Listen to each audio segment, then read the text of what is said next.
Ana Paula Díaz, soy residente de primer año de medicina interna y el día de hoy les traje preparada unas guías de hipertensión que son publicadas por la Sociedad Internacional de Hipertensión Global. Quise escoger esta guía debido a que pues generalmente nos basamos mucho o sea, en la europea, por ejemplo, o en la NICE, que son para pues poblaciones que de primer mundo de alto recurso económico. Sin embargo, pues esa no es nuestra realidad en el día a día, por ejemplo, en el metropolitano. Entonces, esta guía hace como un compendio entre las guías que son pues publicadas para primer mundo y de lo que se puede obtener ahí para los países emergentes o los países o situaciones que tengan pocos recursos económicos. ¿Y por qué es importante? Pues bueno, o sea, el contexto de la hipertensión arterial es que se relaciona hasta con 10.4 millones de muertes por año a nivel global. De hecho, se calcula que hasta 1.39 billones de personas viven con hipertensión a lo largo del mundo.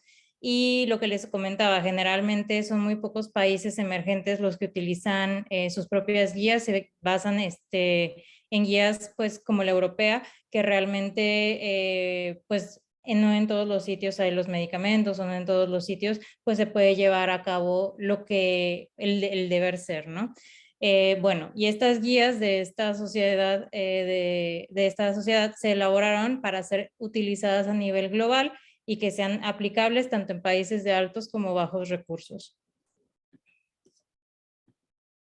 Primero que nada, pues vamos a pasar a las definiciones. Pues hipertensión arterial se define como una tensión arterial sistólica mayor o igual a 140 milímetros de mercurio y una tensión arterial diastólica, perdón, mayor o igual a 90 milímetros de mercurio.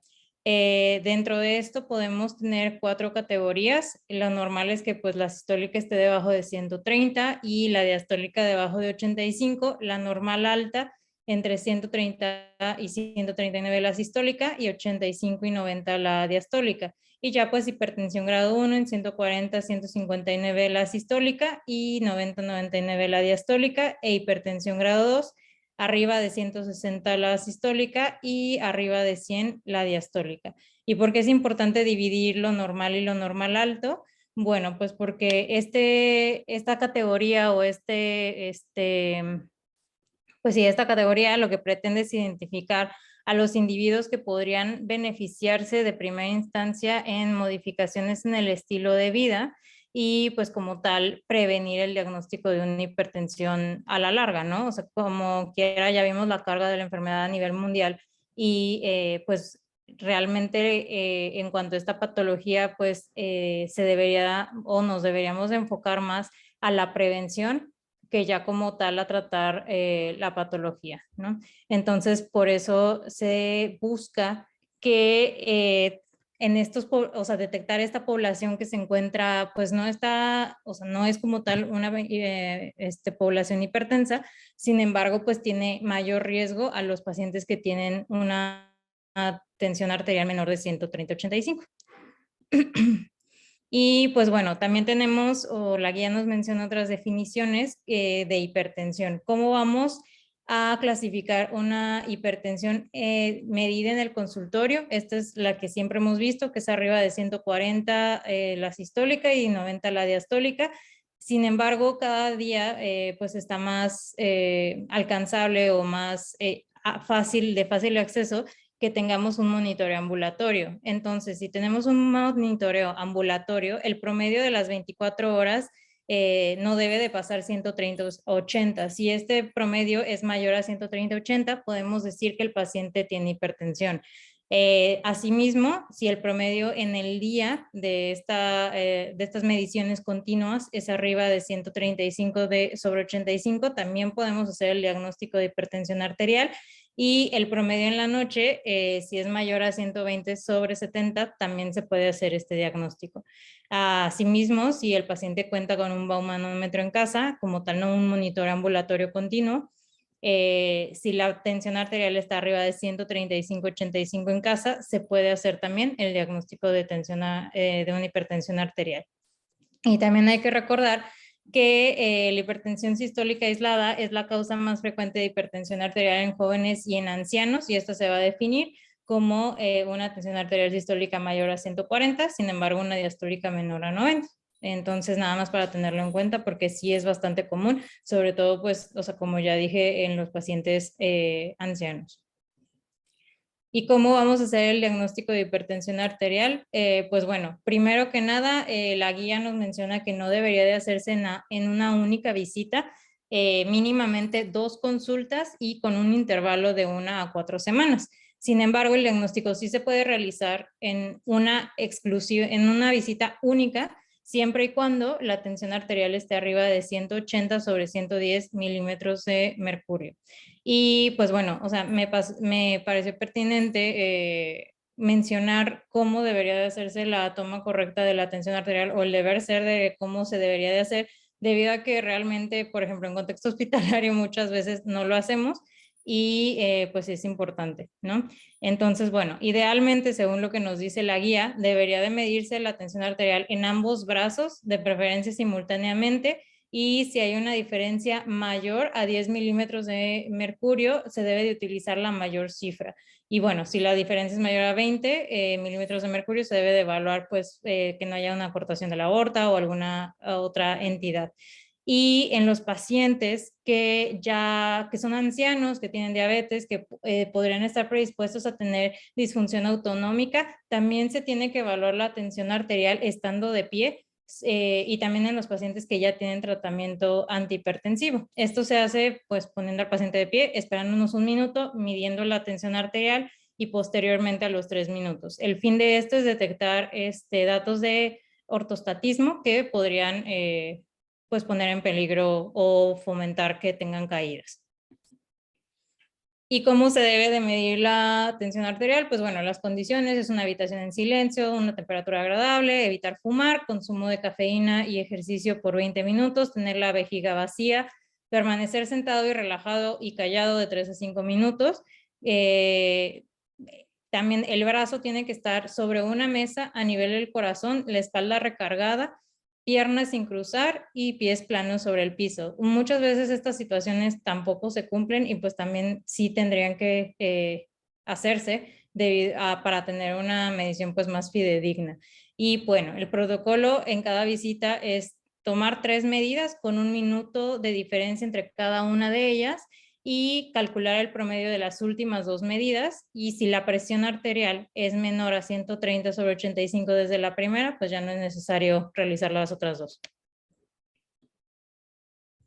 Es importante recordar que pues algunos pacientes podrían tener la hipertensión de bata blanca.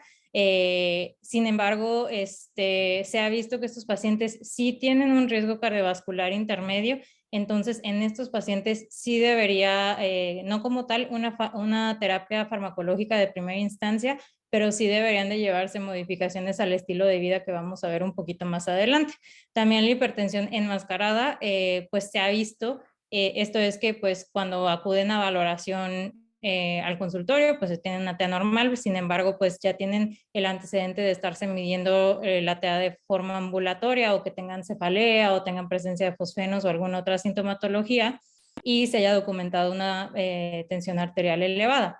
Entonces, estos pacientes con hipertensión enmascarada tienen el mismo riesgo cardiovascular que los pacientes con hipertensión constante, así que el diagnóstico tiene que ser confirmado. Hay que recordar que pues si en la medición de la TEA nos sale una medición menor a 130/85, ya se puede revisar, digo, nunca es malo medirle signos vitales a los pacientes cada que tengamos consulta con ellos.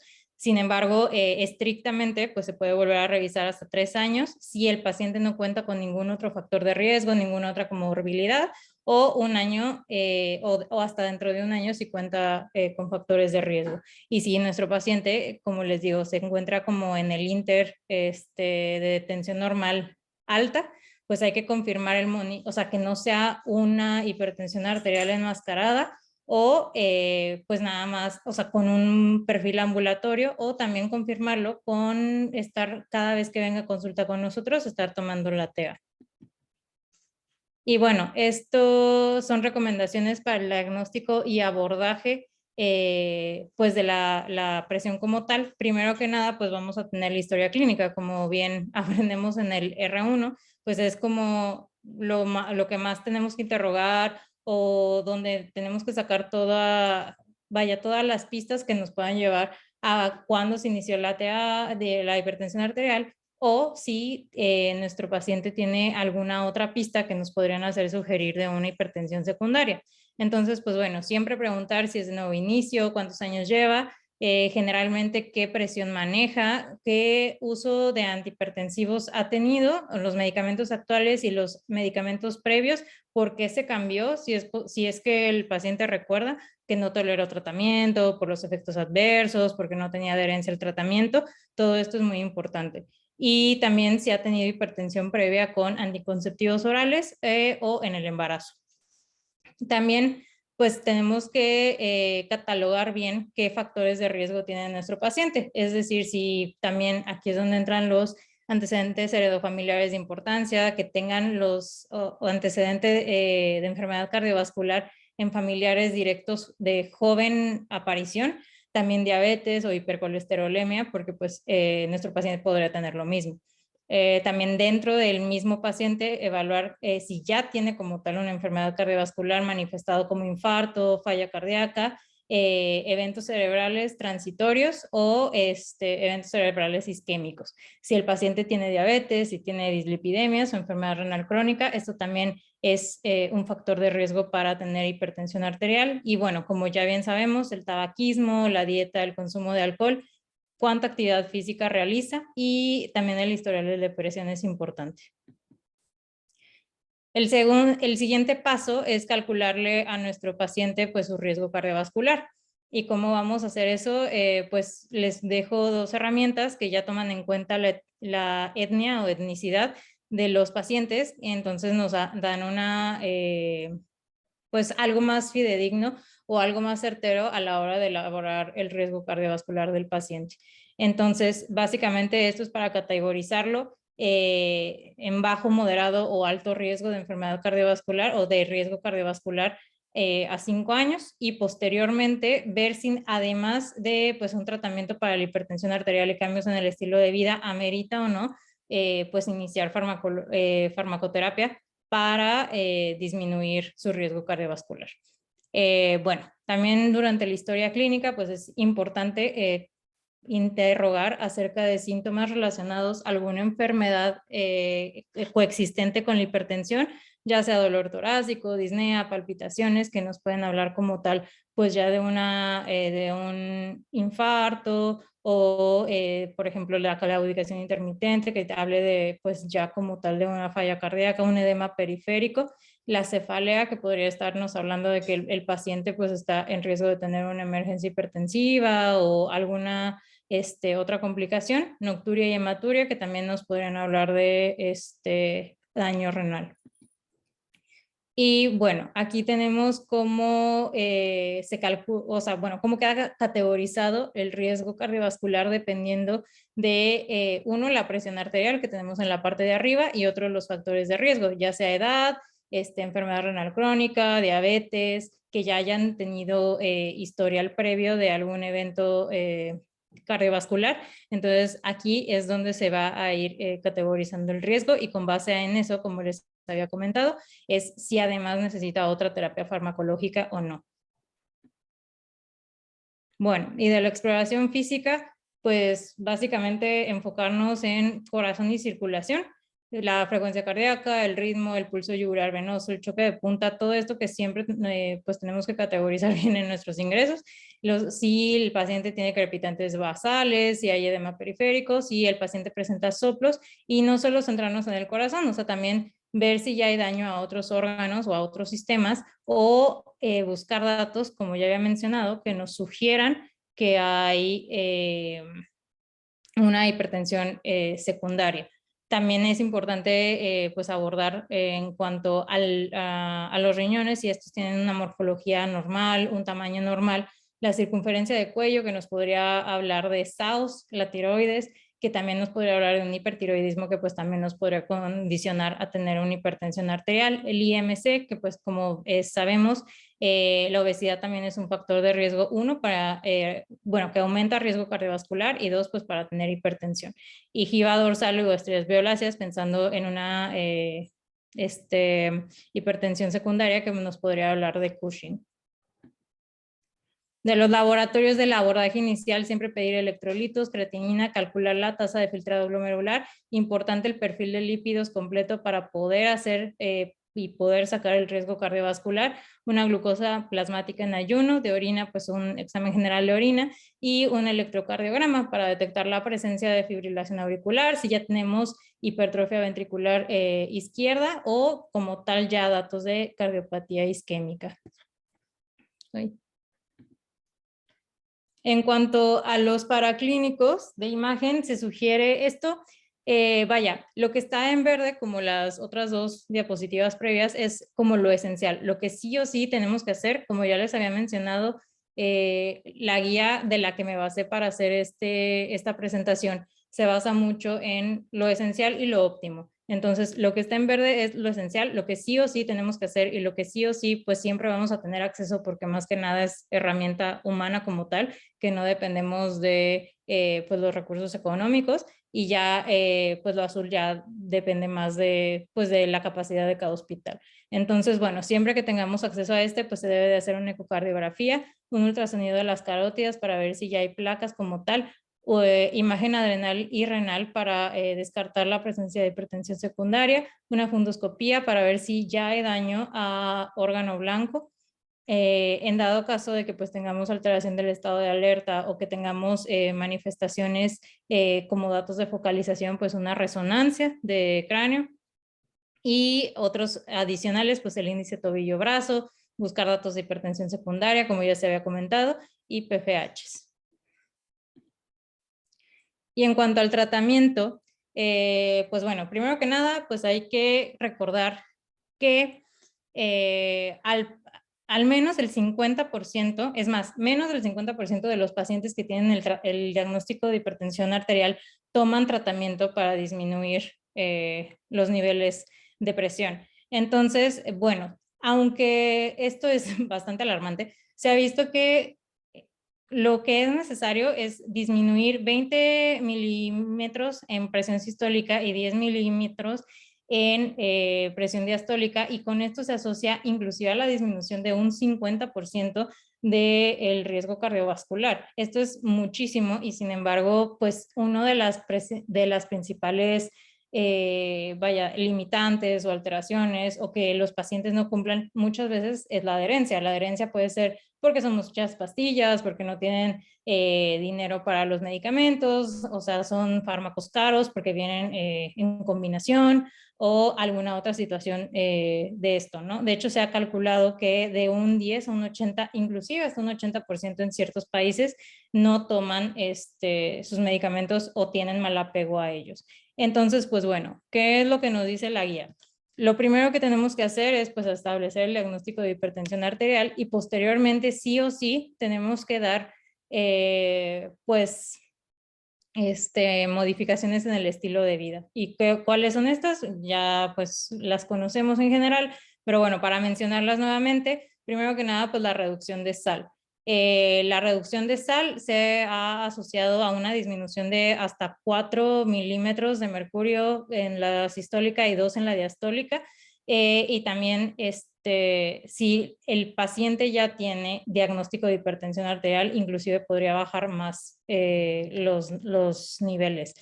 Se ha visto que en general en el mundo, o sea, dependiendo también de la cultura, pero bueno, en general se toman aproximadamente de 3.5 a 5.5 gramos de sodio al día, lo cual pues es equivalente más o menos a un 9 a 12 gramos de sal por día. Entonces, en estas guías lo que se recomienda es que se disminuya esa cantidad a 2 gramos de sodio por día, lo que equivale más o menos a 5 gramos de sal al día. ¿ok? También pues menciona que una manera fácil o rápida de decirle a los pacientes pues es eliminar productos francamente con alto contenido en sodio, como es la salsa de soya, la comida rápida, comidas procesadas y pues también bebidas carbonatadas. Una dieta saludable, hay que decirle al paciente que pues prefiera dietas ricas en granos enteros, frutas, verduras, disminuir azúcares, grasas saturadas y grasas trans. Asimismo, pues es importante que nuestros pacientes en medida de lo posible y en medida de lo que tengan acceso, pues vayan a consultas con los nutriólogos, que pues al final del día ellos son los expertos, pero sí hay que recomendar que se alejen de las grasas saturadas y grasas trans.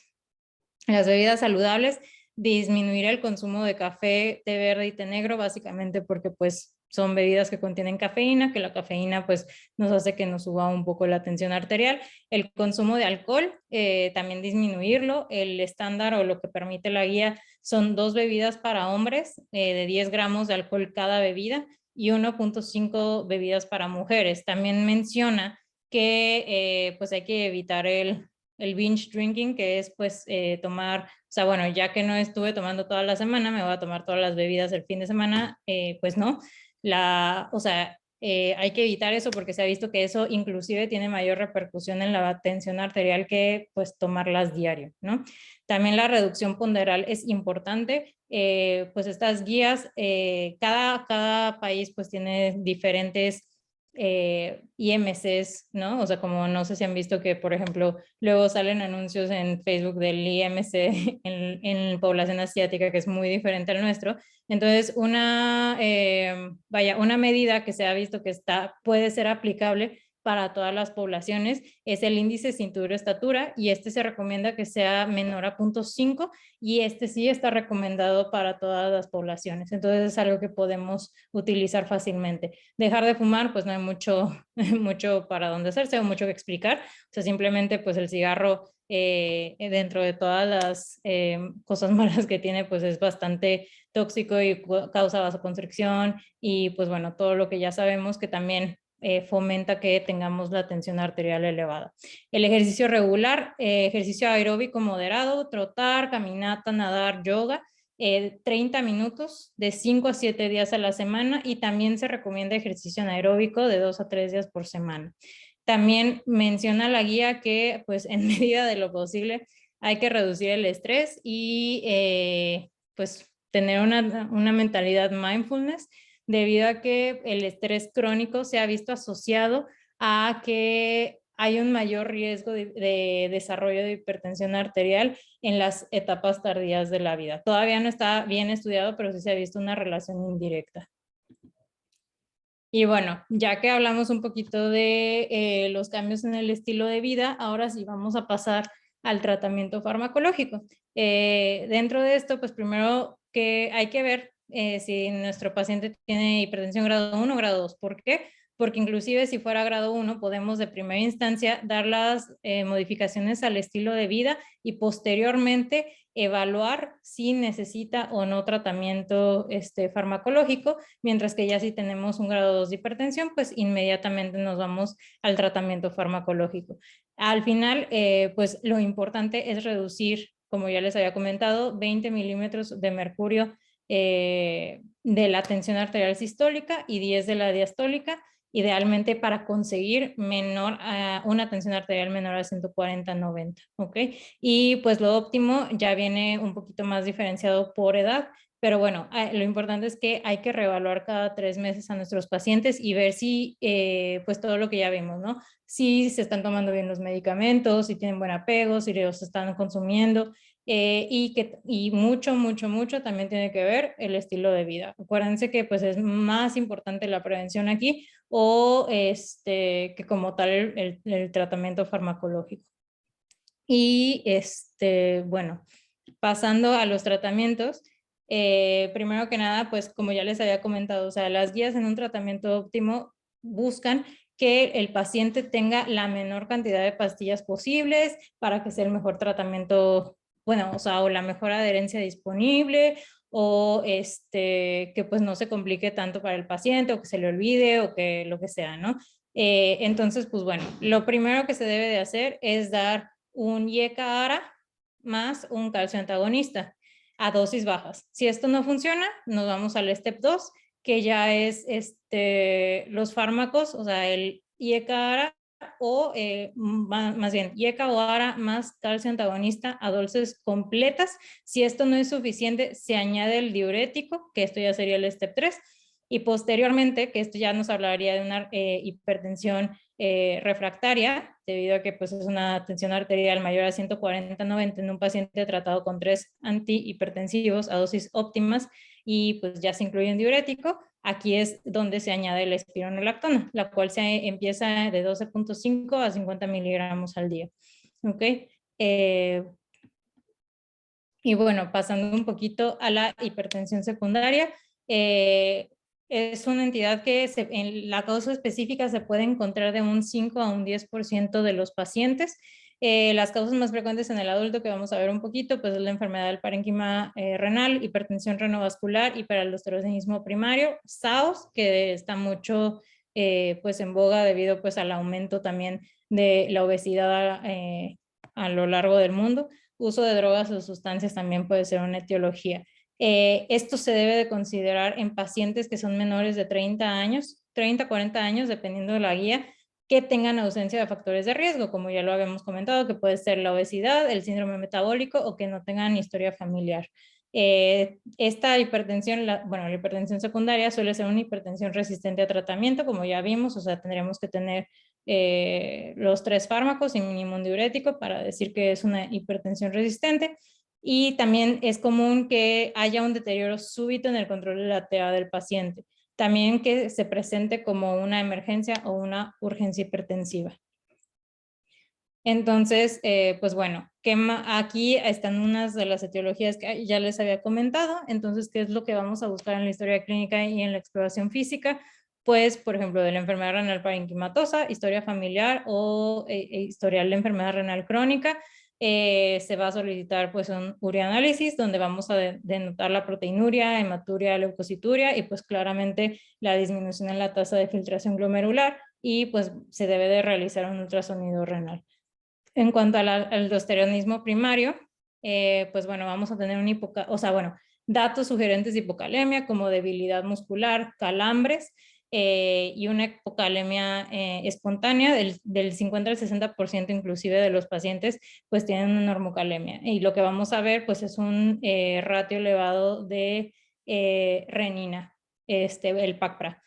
Y bueno, aquí lo que se debe de hacer es hacer una imagen de las adrenales y pues en dado caso de que no se sugestiva la imagen o que nos quede duda alguna, pues aquí ya se debe de hacer un muestreo venoso adrenal. Claro que esto pues es dependiendo una vez más de las capacidades de cada centro. También tenemos la estenosis arterial renal, que pues se va a encontrar un soplo abdominal, soplos en carótidas y femorales, y va a haber una disminución de la tasa de filtrado glomerular. El febocromocitoma va a tener pues datos pues como de crisis, ¿no? O sea, crisis espontáneas, cefalea, palpitaciones, diaforesis, palidez, hipertensión que va a ser lábil y aquí pues lo que vamos a tener va a ser un aumento en metanefrinas plasmáticas y un aumento en metanefrinas urinarias y catecolaminas.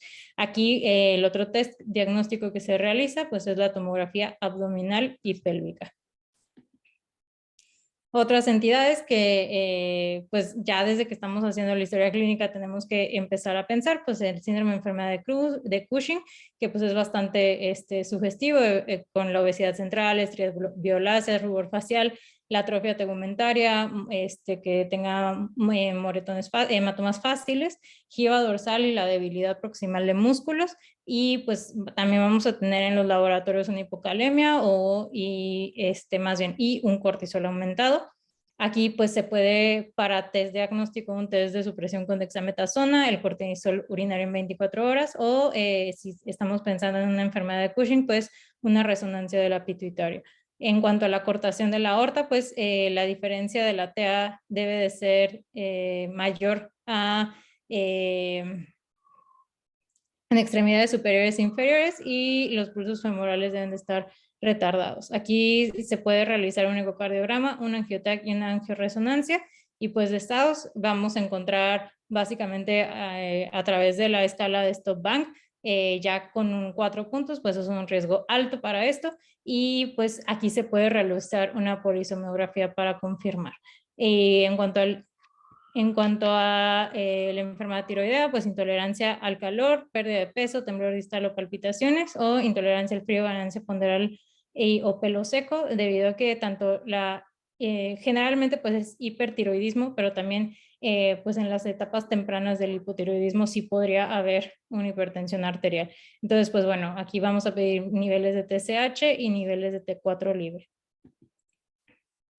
Y pasando un poquito al apartado de emergencias hipertensivas, aquí es cuando ya hay daño a órgano blanco, que puede ser retina, cerebro, corazón, grandes arterias o riñones. Si no hay daño a órgano blanco, pues el tratamiento puede ser con antihipertensivo oral y no hay tanta premura de disminuir la tensión arterial.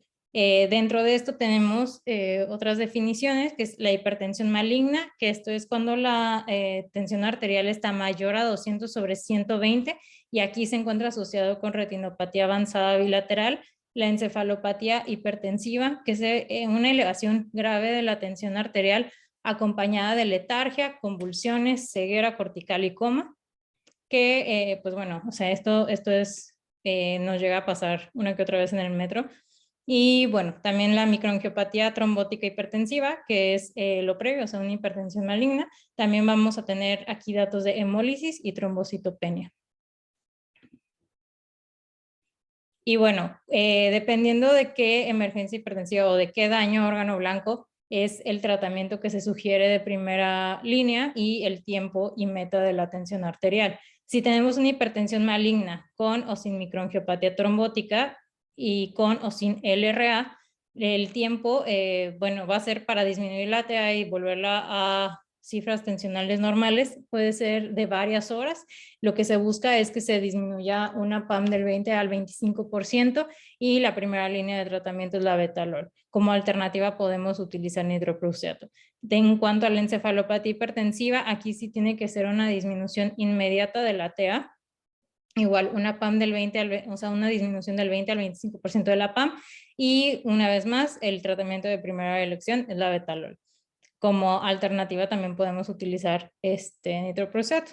En cuanto a un EBC, si la TA sistólica es mayor a 220 o la diastólica mayor a 120, hay que disminuir la PAM en un 15% en la primera hora. Para esto también en la misma línea de tratamiento la betalol y alternativa nitroprusiato. Si el EBC tiene indicación de terapia trombolítica, pues la TA sistólica está arriba de 185 y la diastólica arriba de 110, igual hay que disminuir la PAM un 15% en la primera hora, y pues una vez más el tratamiento de primera línea va a ser la betalol y de alternativa nitroprusiato. Si el paciente tiene un EBC hemorrágico con una tensión arterial sistólica mayor a 180, hay que disminuir inmediatamente pues los valores de la presión arterial. La meta es conseguir que la tensión arterial sistólica esté entre 130 y 180, y una vez más primera línea la betalol, alternativa urapidil, que pues bueno, ese es muy, o sea, no sé si haya existencia en México, pero la verdad es que yo lo desconocía. En cuanto al infarto, igual, bueno, infarto agudo al miocardio, igual tenemos que disminuir inmediatamente pues las cifras tensionales. La meta aquí es que la tensión arterial sistólica sea menor a 140. El tratamiento de primera línea puede ser nitroglicerina o la betalol una vez más, y la alternativa es urapidil. Si tenemos un edema agudo pulmonar cardiogénico, una vez más, la disminución de la TA es inmediata. Tener una sistólica como meta menor a 140.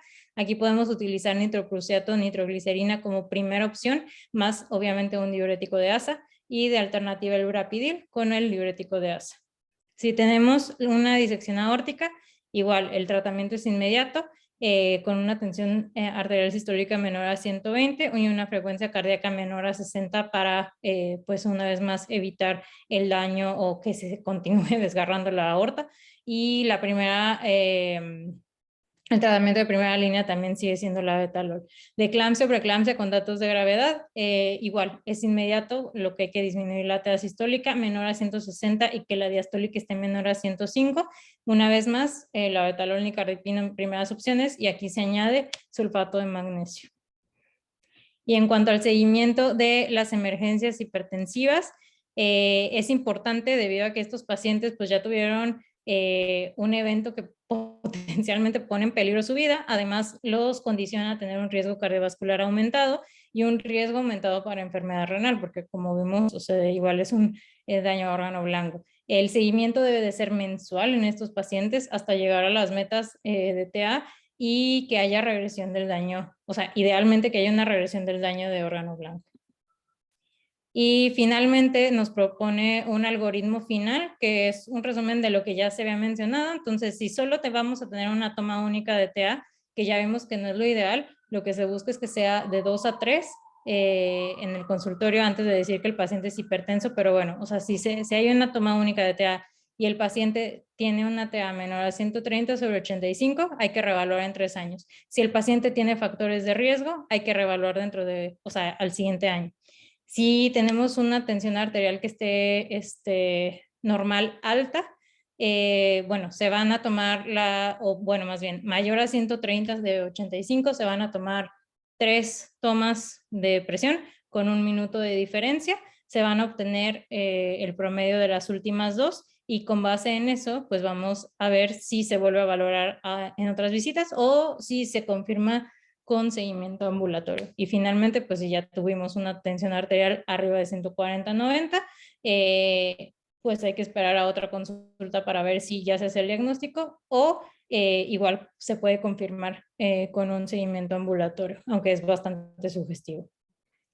En cuanto a la evaluación, como ya hemos comentado, pues primero que nada hay que excluir la hipertensión inducida por fármacos, evaluar daños a órgano blanco, calcular el riesgo cardiovascular en todos nuestros pacientes, buscar signos o síntomas de hipertensión secundaria, como ya lo mencionamos, laboratorios, pues electrolitos, creatinina, perfil de lípidos y glucosa, un ureanálisis y muy importante pues pedir el electrocardiograma pues para ver si ya hay daño como tal a nivel cardíaco o si ya tenemos una hipertrofia o una falla cardíaca o algo que nos agregue un riesgo todavía más elevado cardiovascular. Y finalmente el tratamiento, o sea, a modo de resumen, primero que nada modificaciones al estilo de vida, dejar de fumar, ejercicio regular, pérdida ponderal, reducción de sal, dieta saludable y disminuir ingesta de alcohol. Hay que recordar que pues monoterapia en hipertensión grado 1, ¿no? Y sobre todo en pacientes mayores de 80 años, o sea, la meta con ella es un poco más laxa, pero sí se ha visto que el tener una tensión arterial menor a 150/90 sí mejora mortalidad. Entonces, pues bueno, no hay que ser tan estrictos con ellos porque pues también tienen más riesgo de caídas en dado caso y son más propensos al ortostatismo, pero sí se tiene que, evaluar. Y bueno, ya de grado 1, empezar con cambios en el estilo de vida. Posteriormente, empezar tratamiento farmacológico en pacientes, bueno, y si tenemos enfermedad cardiovascular, enfermedad renal crónica, diabetes, o el paciente está entre 50 y 80 años, también se debe de iniciar de primera instancia el tratamiento farmacológico. Si el paciente no tiene ningún otro factor de riesgo, pues podemos probar con empezar con cambios en el estilo de vida. Y finalmente, si es una hipertensión grado 2, de primera instancia es el tratamiento farmacológico y a la vez o a la par empezar cambios en el estilo de vida. Pues esto como era una guía igual, o sea, de otras, que también incluye como a otras etnias. Entonces, pues bueno, nosotros quedaríamos en pacientes no afroamericanos, que pues es lo que comentaba, de primero iniciar con dosis bajas de ARA o IECA, más un calcio antagonista. Posteriormente, si esto no funciona, aumentar a dosis tope. Posteriormente, añadir el diurético y ya de última instancia, la espironolactona. Y bueno, el monitoreo es reducir al menos de 20 a 20 milímetros de mercurio de la sistólica y 10 de la diastólica para conseguir una TA menor a 140/90. Acuérdense de que siempre hay que individualizar en los pacientes de la tercera edad Y pues bueno, el monitoreo es revisar que nuestro paciente sí se ha pegado a control de la TEA, o sea, inclusive mandarle estos diarios para ver si realmente está controlado en casa, revisar los efectos adversos, porque esto pues nos puede llevar a que nuestro paciente tenga una buena adherencia o no al tratamiento. Y pues ya sería todo. No sé si tengan algún comentario. Hola, Ana Pao, ¿cómo estás? Buenas Bien. tardes. Oye, muchas felicidades y muchas gracias por la revisión. La verdad es que hipertensión es un tema que vemos todos todo el tiempo y la verdad es que yo también estoy de acuerdo contigo en que las guías de la International Society of Hypertension son las que abordan un poquito más de si tienes un ámbito de escasos recursos, ¿qué puedes hacer? Si tienes un ámbito de altos recursos, ¿qué puedes hacer? Y como que tomar esas consideraciones. Por eso se me hace que es una buena guía clínica. Creo que es importante para nosotros como geriatras o como internistas conocer todas las guías, ¿no? La JNC 8, la europea, la AJA y pues esta, ¿no? Conocer que hay cuatro y pues esta que es la más reciente del 2020. Y yo quería hacer nada más como unos comentarios o cosas que creo que he aprendido de los maestros en estos 2 años, porque creo que hipertensión, diabetes son de los temas que, aunque hay, pues están las guías clínicas y hay muchas perlas que meten en tu consulta o que tú puedes hacer en tu consulta que te hacen la diferencia o que tú puedes hacer un report de la enfermedad con el paciente, que a veces las guías clínicas pues se quedan en números y nosotros sí hacemos algunas cosas. Una es que el umbral que tenemos, y por eso es tanto debate en que sí, cuándo es hipertensión y cuándo no, y cuándo hay nuevas vías clínicas que dicen que es otra cifra. Yo creo que si partimos del punto de vista de que el umbral en el que amerita tratamiento es cuando hay mayor beneficio de recibirlo versus el riesgo de los eventos adversos que te puede hacer el fármaco, ahí es donde tratas, ¿no? Y eso es bien importante en los adultos mayores, en donde, como dices, o sea, sí vale la pena bajarles abajo de 150, 90, pero ¿cómo vamos a evaluar su riesgo? Con el ortostatismo, como dices, para ver que, oye, que tanto es su riesgo de caída. Si tiene un ortostatismo importante, pues te lo piensas 2 veces, y su fragilidad, igual, cómo ver el primer escalón, que el primer escalón siempre recomiendan dar 2 medicamentos, Kawara y beta bloqueador, digo, y calcio antagonista, pero en pacientes mayores de 80 años o pacientes que tienen bajo riesgo cardiovascular y nada más la hipertensión, bueno, en esos pacientes podrías iniciar solo un medicamento. Entonces, esas como perlitas de cómo vas a iniciar y cómo se lo vas a introducir al paciente es más importante. Otro punto importante es de la manera de medirlo. Algo que platicaba con el doctor Barrientos, o que le gusta mucho platicar, es del mapa y de monitoreo ambulatorio de la presión en casa. Y hay escenarios especiales en los que sí se recomienda hacer el mapa, que es ponerte el brazalete y tener la medición todo el día de la presión. Y son escenarios en los que sospechas que tengan hipertensión nocturna, como SAOS, como enfermedad renal crónica, algunas disautonomías, esos pacientes en los que piensas que no vas a detectar la hipertensión durante el día, pero sí hipertensión nocturna por sus factores de riesgo. A esos pacientes se los podrías proponer siempre y cuando esté en el contexto de que se lo puedas proponer al paciente. La otra es llevar una consulta organizada, ¿no? O sea, tendemos a ser muy rutinaria nuestro abordaje de hipertensión y decir, bueno, pues todo el tiempo lo vamos a ver, pero ¿cómo lo vamos a interrogar de manera organizada? ¿Cómo lo vamos a tratar de manera organizada? ¿Y cómo vamos a hacerle saber al paciente de sus cambios al estilo de vida de una manera formal y que el paciente lleve cosas a la mente? Una, para hacer el interrogatorio organizado, es el LIPAS buscando daño a órgano blanco, y acordarnos que nuestros órganos blancos son cerebro, corazón, riñón, arterias periféricas. Entonces interrogar cefalea, vértigo, síncope, deterioro cognitivo en la parte de cerebro. En corazón preguntar dolor torácico, disnea, ortopnea, antecedentes de infartos,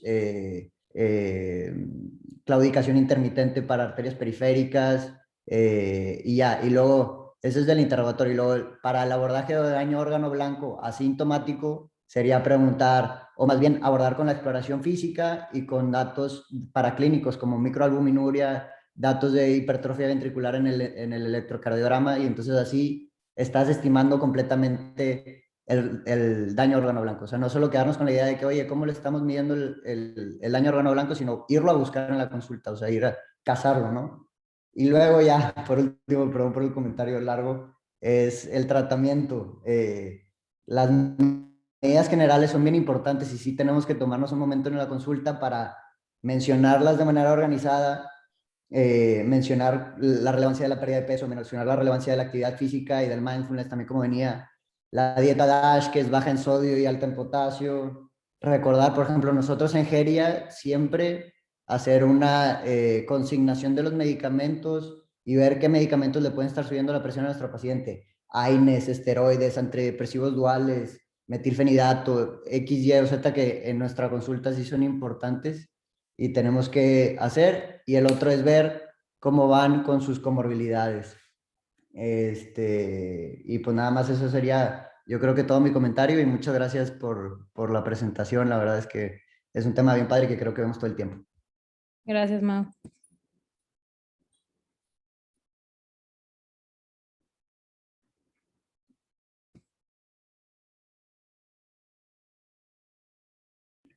Muy bien, Ana Pau, lo presentaste muy bien, lo resumiste perfecto. Te deja Irving una pregunta aquí en el chat, si hay alguna mención en la guía de las dietas ricas en potasio. Como tal en esta guía, no, nada más hace referencia a que la dieta que es preferible o la que se debe de seguir es la dieta DASH, como ya se había como comentado Mau, o también pues la mediterránea, ¿no? O sea, como rica en frutos y verduras, nada más eso. Pero como tal no hace mención a las dietas altas en potasio.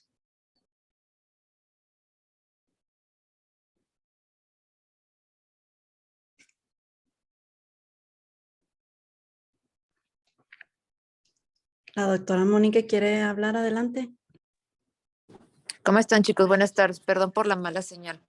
3 comentarios desde el punto de vista renal. Uno es como tips, todos aquellos que vayan a empezar tiacidas en su práctica, su consulta, recuérdense que es responsabilidad de quien inicia la tiacida vigilar los electrolitos y las alteraciones que puedan ir asociadas.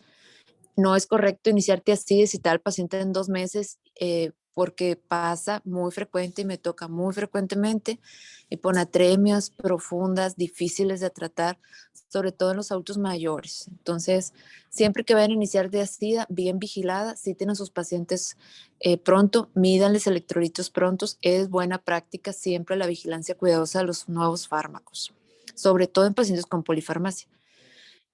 Y la segunda cosa es el hiperaldus, que era algo que platicábamos acá en el metro en la mañana. El hiperaldus es mucho más frecuente de lo que se cree.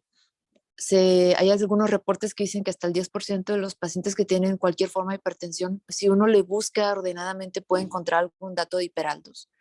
Entonces, en ese sentido, siempre mantenerlo en el diferencial. No esperen ver a pacientes francamente hipocalémicos y con sodios alterados. Eso no pasa frecuentemente y eso no significa que los pacientes no tengan de